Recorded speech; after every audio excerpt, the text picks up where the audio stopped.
I turned my street soldier homeboy into a high-end femboy to pay off his debts. This is one of those stories that sounds like a fever dream.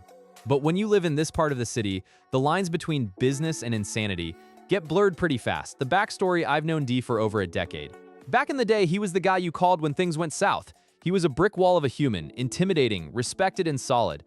But about a year ago, D started befriending the juice. It started small, but soon he was deep into the lifestyle, losing his edge, losing his money, and eventually losing his mind. He racked up a debt with some local heavyweights that he had zero chance of paying back. Since I value our history, and I needed a new project, I stepped in and bought his debt, but I made it clear: I own your time until the balance hits zero. The transformation D had already lost the tough guy physique. The juice had made him soft in all the wrong places for a street soldier, but perfect for something else. I decided to pivot.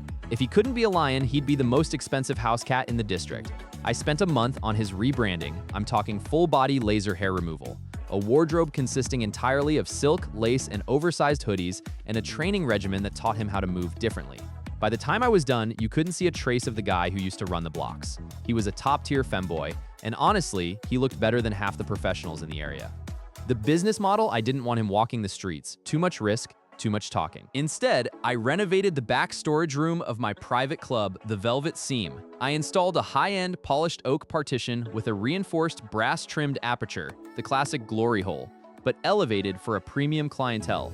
He's been working the hole in the wall for 3 weeks now. The reality, the irony is staggering. Every night, I watch through the security feeds as suit-and-tie executives and even some of our old associates line up in the dim hallway.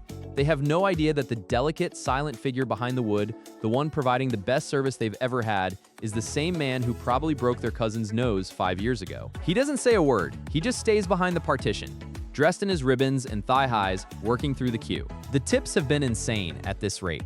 He'll pay off his debt in 6 months, but the crazy part: he stopped asking when he can leave. I think he's realized that being the star of the Gloryhole is a lot less stressful than being a target on the